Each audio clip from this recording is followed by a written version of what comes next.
Bible సమయం గంభీర సమయం వచన పరంపర ధ్యానాంశ సమయం బైబిల్ సమయం గంభీర సమయం దైవ సన్నిధికి అనుబంధ సమయం బైబిల్ సమయం బైబిల్ సమయం బైబిల్ సమయం బైబిల్ సమయం. ఈరోజు ఈ కార్యక్రమాన్ని నిర్వహించడానికి సహాయపడిన ప్రియులకు యేసు అనుచరులు అందరము కలిసి హృదయపూర్వక వందనాలు చెల్లిస్తున్నాం. అమ్మా బాబు, మేము మీకు ఏమీ ఇవ్వలేము. మా పక్షంగా దేవుడే మిమ్మలను మీ కుటుంబాలను నిండారుగా దీవించునుగాక. Good evening, praise the Lord. దేవుని నామానికి స్తోత్రం. సకాలానికి వచ్చిన మీ అందరికీ నా ప్రత్యేక ధన్యవాదాలు. అపోస్తులైన పౌలు గారు ఫిలోమానుకు వ్రాసిన పత్రికను మనం ధ్యానం చేస్తూ ఉన్నాం. ఈ పత్రికలో 11 పేర్లు ఉన్నాయి. ఈ 11 పేర్లను గురించి మనం కొద్దిగా ధ్యానం చేస్తూ ఉన్నాం. ఈ వ్యక్తులలో ఉన్న ఆధ్యాత్మిక శ్రేష్టమైన లక్షణాలు, ఒకవేళ లోటుపాట్లు ఉంటే లోటుపాట్లు ధ్యానం చేసే ఈ అనుభవాన్ని ప్రభువు మనకిచ్చారు. ఈ క్యారెక్టర్స్ ద్వారా, ఈ వ్యక్తుల జీవితాల ద్వారా మనం నేర్చుకోవాల్సిన పాఠాలు నేర్చుకోవాలి. 11 మంది వ్యక్తులు ఉన్నారని చెప్పాను కదా. ఈ 11 మందిలో ఒకే ఒక వ్యక్తి దేవునికి విరోధంగా జీవించాడు. మొట్టమొదటిగా బాగానే ఉన్నాడు, తదుపరి రాను రాను లోకంతో కలిసిపోయాడు. మన యొక్క జీవితాలకు ఇది గొప్ప హెచ్చరిక. మనం మొదట్లో చాలా మంచిగా ఉండవచ్చు, రాను రాను రాను రాను లోకంతో స్నేహించి ప్రభువుకి దూరం కావడానికి అవకాశం ఉంది. ఈ సత్యాలు మనం గ్రహించాలి. మంచిది. దేవుని యొక్క వాక్య ధ్యానంలోనికి మనం వెళ్దాం, ప్రార్థన చేసుకోవాలి. మీరు ప్రశ్నలు జాగ్రత్తగా రాసుకున్నారు అని నేను ఆశపడుతున్నాను. కంగారు పడవద్దు. ఒకవేళ రాసుకోకపోతే రేపు రాసుకోనండి, క్రమంగా రాసుకోనండి. బాగా దానియేలు గ్రంథాన్ని చదవండి, జవాబులు చక్కగా వ్రాయండి. ప్రైజ్ కొరకు అనేది కాదు. ముఖ్యంగా ఏమిటనగా ఈ గ్రంథాన్ని మనము సరైన విధానంలో మనం అర్థం చేసుకోవాలి. దానియేలు గ్రంథం ప్రవచనాత్మకమైన గ్రంథం. ఈ గ్రంథాన్ని మనం సమంగా అర్థం చేసుకోవడం ద్వారా ఆయన రాకడ కొరకు సిద్ధపడటానికి అవకాశం ఉంది అనే విషయాన్ని నేను జ్ఞాపకం చేస్తున్నాను. మంచిది, ప్రార్థన చేసుకుందాం. తల వంచండి, కళ్ళు మూసుకునండి. కృపా సత్య సంపూర్ణుడు అయిన మా ప్రియ పరలోకపు తండ్రి, వందనాలు, స్తోత్రాలు నాయన. ఈ రాత్రి కూడా మీ కృపా వాక్యాన్ని ధ్యానం చేయడానికి మా జీవితాల్లో ఇచ్చిన ఈ యొక్క యోగ్యత కొరకై వందనాలు, స్తోత్రాలు ప్రభువా. ఏదైనా యోగ్యత మాకుంది అని అంటే మా సొంత పరిస్థితిని బట్టి కాదు, కేవలము మీ కృపా కనికరాలను బట్టే అని మిమ్మల్ని స్తుతిస్తున్నాం నాయన. ఫిలోమాను గారికి అపోస్తుడైన పౌలు గారు రాసిన పత్రికలోని ఆధ్యాత్మిక సత్యాలు మేము చూస్తూ ఉన్నాం ప్రభువా. ఈ యొక్క చిన్న పత్రికలో నాయన 11 మంది వ్యక్తులను గూర్చి వ్రాయబడి ఉంది. ఎంత గొప్ప సంగతి! ఈ 11 మంది వ్యక్తులను గూర్చి మేము ధ్యానం చేయడం నాయన మా యొక్క జీవితాలను ఇంకా మీకు సమీపంగా చేర్చుకోవడానికి అవకాశమని మేము గ్రహిస్తూ మిమ్మల్ని స్తుతిస్తున్నాం ప్రభువా. సహాయపడండి. ఈ రాత్రి మాతో మాట్లాడండి నాయన. బిడ్డలేక పరీక్షలు ముగిస్తూ ఉన్నాయి, అనగా inter first year, second year బిడ్డలేక పరీక్షలు ముగిస్తున్నాయి. 10th క్లాస్ బిడ్డలేక పరీక్షలు స్టార్ట్ అయినాయి నాయనా. ఇంకా కొద్దిమంది డిగ్రీ, ఆయా ప్రొఫెషనల్ కోర్సెస్ బిడ్డలు పరీక్షలు వ్రాస్తూ ఉన్నారు. మా బిడ్డలు ఎంతో కష్టపడి చదువుకుంటున్నారు నాయనా. వారి కష్టానికి తగిన ఫలాన్ని దయచేయమని అడుగుతున్నాం ప్రభువా. నాయన, బిడ్డలను బట్టి తల్లిదండ్రులు కూడా ఎంతో మేల్కొని ఉంటున్నారు ప్రభువా. తల్లిదండ్రులు ఎంతో ప్రేమతో బిడ్డలను చదివిస్తూ ఉన్నారు నాయన. ఆ బిడ్డలు పైకి వచ్చి తమ తల్లిదండ్రులను గౌరవించి ప్రేమతో చూసుకునే అనుభవంలోనికి నడిపించమని అడుగుతున్నాను. ఆయన మా బిడ్డలకు శ్రేష్టమైన ర్యాంక్స్ దయచేయండి. విద్యలు ముగించిన వారికి శ్రేష్టమైన ఉద్యోగాలు దయచేయండి. వయసులో వచ్చిన వారికి సరైన భాగస్వాములను దయచేయండి ప్రభువా. ఈ రాత్రి ఈ వాక్య ధ్యానము మాకు మేలుకరంగా ఉండడానికి సహాయపడమని మీ కుమారుడు మా రక్షకుడు యేసు ప్రభువారి యొక్క అతి శ్రేష్టమైన నామున స్తుతించి ఘనపరిచి వేడుకున్నాము తండ్రి. ఆమెన్ ఆమెన్ అని చెప్పిన మీకు నా హృదయపూర్వక వందనాలు. ఈ అపోస్తుడైన పౌలు గారు ఫిలోమానుకు రాసిన పత్రికలో 11 క్యారెక్టర్స్ ఉన్నాయి అని నేను చెప్పాను. గత దినాల్లో 9వ క్యారెక్టర్ నేను చెప్పాను. ఆయన అరిస్తార్క్ గురించి ధ్యానం చేసిన తదుపరి ఈరోజు ఇంకా 2 క్యారెక్టర్స్ మనం ధ్యానం చేయాలి. అది అయిన తదుపరి మనం వచనం వెంబడి వచ్చిన ధ్యానంలోనికి వెళదాం. 10వ క్యారెక్టర్ దేమా క్యారెక్టర్. దేమా చూడండి, ఫిలోమానుకు రాసిన పత్రికలో ఒకే ఒక అధ్యాయం 23-24 వచనాలు చదువుతున్నాను. క్రీస్తు యేసునందు నా తోడి ఖైదీ అయిన ఎపఫ్రా, నా జత పనివారైన మార్కు, అరిస్తార్కు, దేమ, లూక వందనములు చెప్పుచున్నారు. దేమా అనే మాటకు లోకాన్ని ప్రేమించినవాడు అనర్థం. ప్రియులరా, ఇతడు లోకాన్ని ప్రేమిస్తే ఎందుకు పౌలు గారు ఈ ఫిలోమాను రాసిన పత్రికలో వ్రాసారు అని అనడానికి అవకాశం ఉంది, ప్రశ్నించడానికి అవకాశం ఉంది. ఇతడు కొంతకాలము ప్రభువులో జీవించాడు, మంచి విశ్వాసిగానే ఉన్నాడు.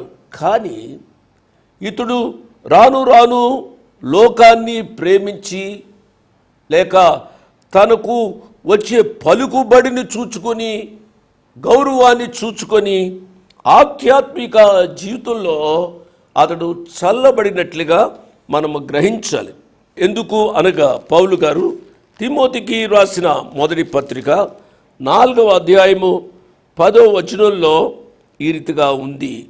దేమ ఇహలోకమును స్నేహించి నన్ను విడిచి తెసలోనికకు వెళ్ళెను. విన్నారు కదా. కాబట్టి ఇతడు అంటే దేమ మొదట బాగానే ఉన్నాడు, కానీ లోకాన్ని స్నేహించి పౌలు గారిని విడిచిపెట్టినట్లుగా మనం చూస్తాం. లోక స్నేహము దేవుని దృష్టికి వైరమని మీరు ఎరుగరా అని చెప్పి యాకోబు భక్తుడు తను రాసిన పత్రికలో వ్రాస్తారు. యాకోబు గారు రాసిన పత్రిక 4వ అధ్యాయము 4వ వచనంలో ఈ రీతిగా ఉంది. యాకోబు గారు రాసిన పత్రిక 4వ అధ్యాయం 4వ వచనాన్ని చూసినట్లయితే నేను చదువుతున్నాను. వ్యభిచారులారా, ఈ లోక స్నేహము దేవునితో వైరమని మీరు ఎరుగరా? కాబట్టి ఎవడు ఈ లోకముతో స్నేహము చేయగోరునో వాడు దేవునికి శత్రువగను. కాబట్టి ఈ లోకంతో లోక భోగాలతో స్నేహం చేయడానికి వీలు లేదు. ఇరుగు పొరుగు వారితో మాట్లాడచ్చు. మనం మాట్లాడేది దేని కొరకు అనగా వారిని ప్రభువులోనికి ఆకర్షించడం కొరకు మాట్లాడాలి. అంతేకాని ఈ లోక స్నేహము, సాతానీయ సంబంధమైన స్నేహము వ్యభిచారం వంటిది, దేవునితో విరోధం. కాబట్టి ఈ లోక స్నేహాలు చేయవద్దని ప్రభు పేరిట నేను జ్ఞాపకం చేస్తున్నాను. ప్రభు పట్ల మన ఆసక్తి ఏదో తాత్కాలికంగా ఉండడానికి వీల్లేదు. ఎందుకు అనగా దేమ మొదట బాగానే ఉన్నాడు, తదుపరి అతడు పడిపోయాడు. ఈ దేమను గూర్చి మనము లోతుగా ఆలోచించినట్లయితే ఇతడు తన రక్షణ పోగొట్టుకున్నాడా, లేక ఇతడు రక్షణలో ఉండి ప్రభు దగ్గరికి వెళ్తాడా, పరలోకానికి వెళ్తాడా వెళ్ళడా అనేది ప్రశ్న. ఇది చాలా చిక్కు ప్రశ్న. నా ప్రియ బిడ్డలారా, నేను చెప్పేది ఏమిటనగా రక్షింపబడిన వ్యక్తి ఏ కారణం చేతనైనా తొలగిపోతే అతని రక్షణ పోదు. నా మాట జాగ్రత్తగా వినాలి.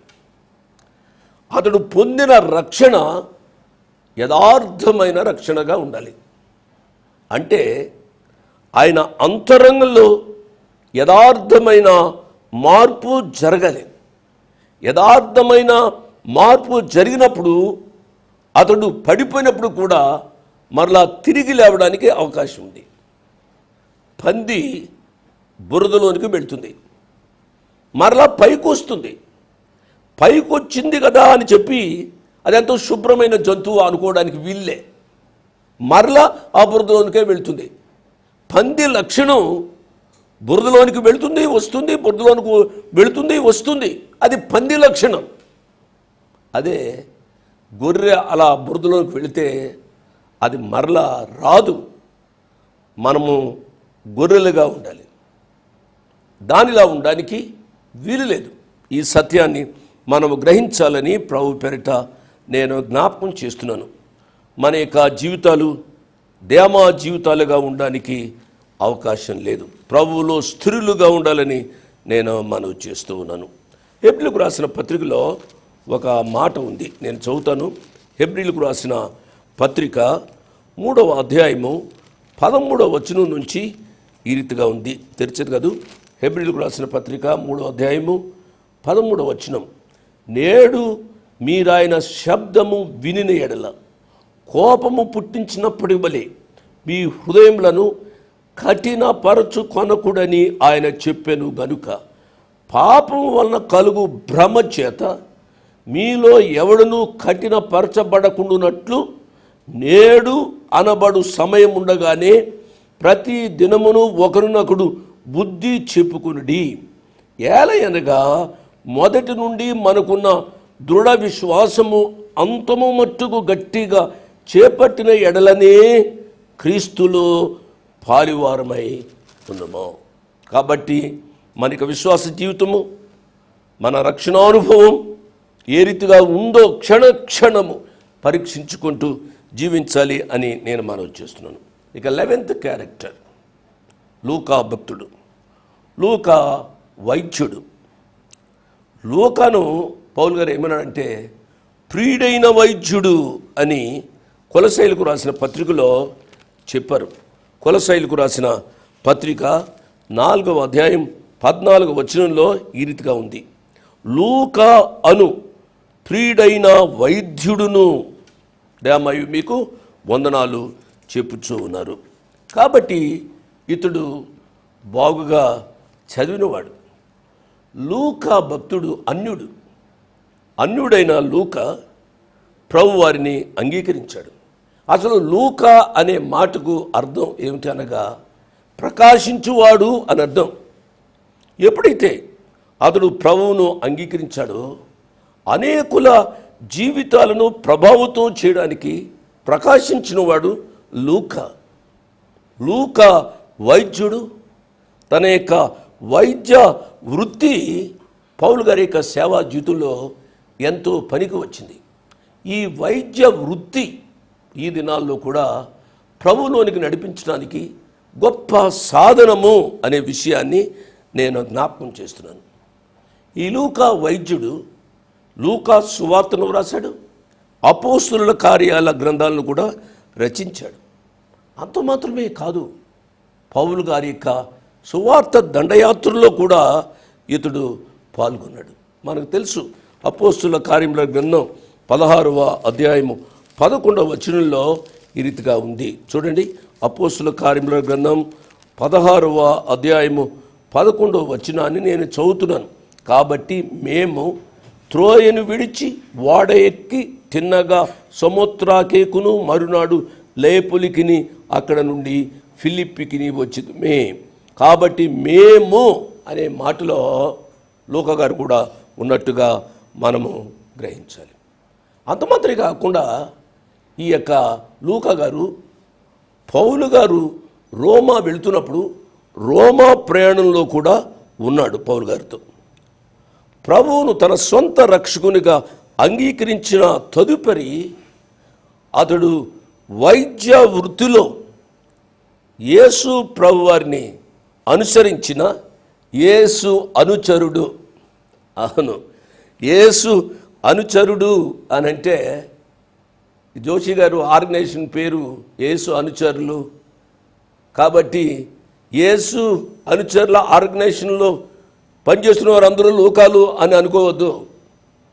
యేసు అనుచరులు అని ప్రార్థనాపూర్వకంగా ఈ సంస్థకు పేరు పెట్టాం. ఈ సంస్థలో పనిచేస్తున్న వారందరూ కూడా యేసు అనుచరులుగా ఉంటే దేవుని నామానికి స్తోత్రం. ఒక సంస్థలో పనిచేస్తున్న వారే కాదు, ప్రతి ఒక్కరూ కూడా యేసు అనుచరులుగా ఉండాలి అని ప్రభు పేరిట నేను జ్ఞాపకం చేస్తున్నాను. ఇంతటితో ఈ చిన్న అధ్యాయంలో ఉన్న 11 క్యారెక్టర్స్ ముగించబడ్డాయి. నేను క్లుప్తంగా చెప్పాను. దీర్ఘంగా మనము ఈ యొక్క కృత నిబంధన గ్రంథం చదివితే ఇంకా ఎన్నో లక్షణాలు మనం చూడవచ్చు. చెప్పిన దానిలో ఉన్న శ్రేష్టతను గ్రహించి ప్రభువు కొరకు ఈ బిడ్డల వలె మనము జీవించవలసిన రీతిగా జీవించాలని మనవి చేస్తూ ముగిస్తున్నాను. దేవుడు మిమ్మల్ని నిండారుగా దీవించునుగాక. ఆమేన్.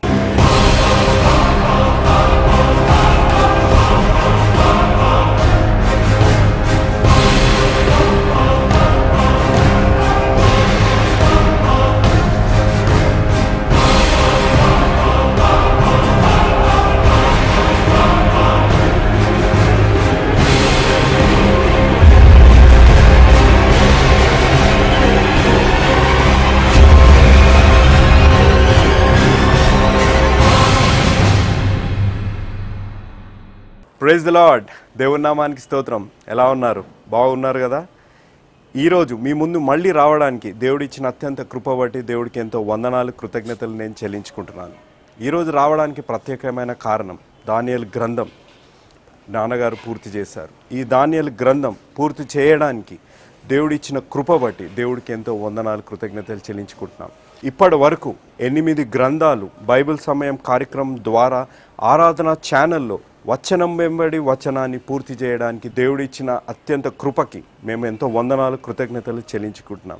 వచనం వెంబడి వచనం పూర్తి చేసిన ఈ 8 గ్రంథాలు మీకు ఎంతో ఆశీర్వాదకరంగా ఉన్నాయని మేము నమ్ముతున్నాం. ఇది పూర్తి చేయడానికి అశేష తెలుగు ప్రజలు చూపెట్టిన ప్రేమ, ఆదరణ, అతి ముఖ్యంగా మీ ప్రార్థనల వల్ల మేము ఈ 8 గ్రంథాలని పూర్తి చేయగలిగాం. దాని కొరకే దేవుడికి ఎంతో వందనాలు, కృతజ్ఞతలు చెల్లించుకుంటాం. ఈరోజు దానియేలు గ్రంథం క్విజ్ మీ ముందు తీసుకొస్తానికి నేను వచ్చాను. దానియేలు గ్రంథం ఎంతో ఆశీర్వాదకరం, ఎంతో ప్రేరేపించే గ్రంథం. ప్రత్యేకంగా నాకు వ్యక్తిగతంగా దానియేలు గ్రంథం ఎంతో ప్రేరేపించినది. దానియేలు తన యవ్వన కాలము నుండి వృద్ధాప్యం వరకు ఎక్కడ తన విశ్వాస జీవితం ఎన్ని కష్టాలు, నష్టాలు, ఎన్ని ఇరుకులు, ఇబ్బందులు వచ్చినా ఆయన విశ్వాస జీవితం ఎక్కడా సన్నగిల్లలేదు. దాని కొరకై అలాంటి జీవితాన్ని మనం కూడా మన జీవితాల్లో మన కష్టాలు, నష్టాలు వచ్చినప్పుడు కూడా అలానే మనం జీవించాలి.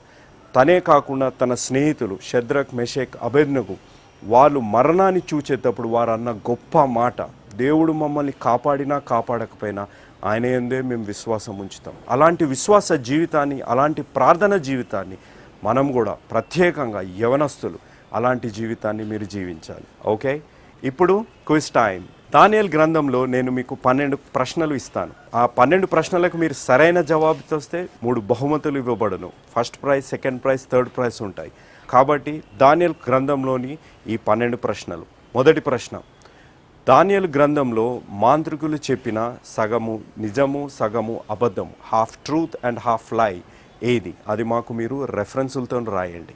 మొదటి ప్రశ్న మరొకసారి, దానియేలు గ్రంథంలో మాంత్రికులు చెప్పిన సగము నిజము, సగము అబద్ధము, హాఫ్ ట్రూత్ అండ్ హాఫ్ లై ఏది? అది మాకు మీరు రెఫరెన్సులతో రాయండి. రెండవ ప్రశ్న, మానవులలో నుంచి నెబుకద్నెజర్ తరమబడటానికి కారణం ఏంటిది?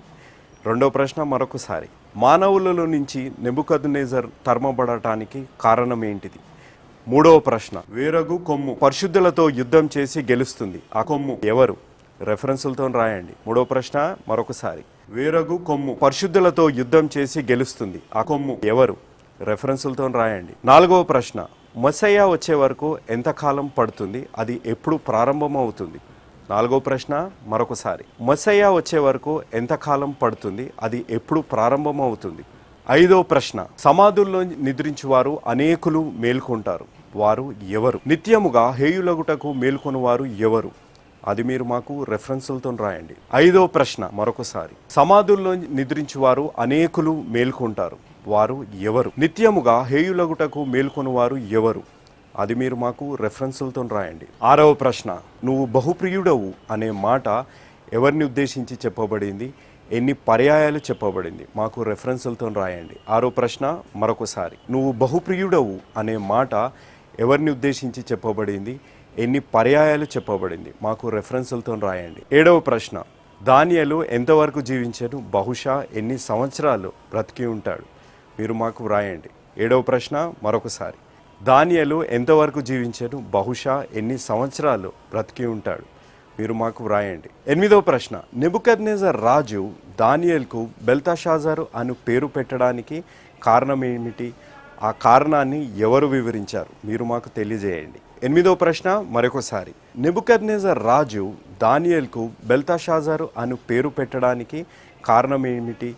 ఆ కారణాన్ని ఎవరు వివరించారు? మీరు మాకు తెలియజేయండి. 9వ ప్రశ్న, చెరపకురా చెడెదవు అనే లోకోక్తిని దానియేలు గ్రంథం ద్వారా మాకు సోదాహరణంగా వివరించండి.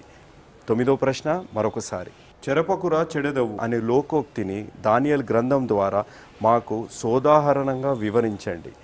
10వ ప్రశ్న, తమ దేవుణ్ణి ఎరుగువారు బలము కలిగి గొప్ప కార్యము చేయుదురు. బైబిల్లోంచి ఇతర గ్రంథాల నుంచి ఉదాహరణ తీసుకొని ఈ వచనాన్ని మాకు వివరించండి. 10వ ప్రశ్న మరొకసారి, తమ దేవుణ్ణి ఎరుగువారు బలము కలిగి గొప్ప కార్యము చేయుదురు. బైబిల్లోంచి ఇతర గ్రంథాల నుంచి ఉదాహరణ తీసుకొని ఈ వచనాన్ని మాకు వివరించండి. 11వ ప్రశ్న, మామూలుగా రాజు కానీ మనుషులు కానీ ఒక దేవుణ్ణి పూజిస్తారు, కానీ ఒక రాజు మాత్రం ఒక మనిషిని పూజించాడు. ఆ రాజు ఎవరు, ఆ మనిషి ఎవరు? మీరు మాకు తెలియజేయండి. 11వ ప్రశ్న మరొకసారి, మామూలుగా రాజు కానీ మనుషులు కానీ ఒక దేవుణ్ణి పూజిస్తారు, కానీ ఒక రాజు మాత్రం ఒక మనిషిని పూజించాడు. ఆ రాజు ఎవరు, ఆ మనిషి ఎవరు? మీరు మాకు తెలియజేయండి. 12వ ప్రశ్న, అత్యధికముగా బలము కలిగిన మేకపోతి యొక్క పెద్ద కొమ్ము విరిగింది, ఆ పెద్ద కొమ్ము ఎవరు? మీరు మాకు రాయండి. అత్యధికముగా బలము కలిగిన మేకపోతి యొక్క పెద్ద కొమ్ము విరిగింది, ఆ పెద్ద కొమ్ము ఎవరు? మీరు మాకు రాయండి.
ఓకే, ఈ 12 ప్రశ్నలు మీరు రాసుకున్నారు కదా. ఈ 12 ప్రశ్నలు కానీ మీరు మిస్ అయ్యి ఉంటే, రాసుకుంటాం తప్పి ఉంటే, లేకపోతే ఈ ప్రోగ్రామ్ని కానీ మీరు చూడలేని పరిస్థితుల్లో కానీ ఉండి ఉంటే, మీరు ఈ 12 ప్రశ్నలు మాకు ఫోన్ చేసి తెలుసుకోవచ్చు. మా office phone number 04027671500. Phone number మరొకసారి 04027671500. ఈ ప్రశ్నలకు కానీ మీరు సరైన సమాధానము మీరు మాకు అతి త్వరలో రాసి పంపించండి. My address 1-214/2, flat number 505506. 1-214/2, flat number 505506. Prithvi Apartments Extension, Vivek Nagar, Chikkarpalli, Hyderabad 20. ఈ దానియేలు గ్రంథం క్విజ్ ద్వారా మీరు మీ ఆధ్యాత్మిక జీవితంలో ఇంకా బహుగా బలపడతారని, మీ విశ్వాస జీవితం బహుగా బలపడాలని, ఈ విశ్వాస జీవితాన్ని మీరు ప్రభు అయిన యేసుక్రీస్తు ద్వారా ఆయన యందు విశ్వాసము, ఆయన యందు నమ్మకం ఏ విధంగా అయితే దానియేలు పెట్టాడో ఆ విశ్వాస జీవితాన్ని మీరు కలిగి ఉండి మీరు ముందుకు సాగాలనే మా ప్రయత్నం. ఈ ప్రయత్నంలో మీరు చూపెడుతున్న ప్రేమ, ఆదరణ, మీ ప్రార్థనలకు మీకు ఎంతో వందనాలు, కృతజ్ఞతలు చెల్లించుకుంటున్నాం. ఈ క్విజ్కి మీరు సరైన సమాధానం ఎంత త్వరగా అయితే అంత త్వరగా మీరు మాకు పంపిస్తారని నేను విశ్వసిస్తున్నాను. ఈ క్విజ్ని, మిమ్మల్ని, ఈ యేసు అనుచరుల మినిస్ట్రీని, ఈ బైబిల్ సమయం కార్యక్రమాన్ని దేవుడు ఆశీర్వదిస్తాడని విశ్వసిస్తూ ప్రేమతో మీ సహోదరుడు భక్త్ సింగ్ సెలవు తీసుకుంటాడు. దేవుడు మిమ్మల్ని దీవించునుగాక. ఆమేన్.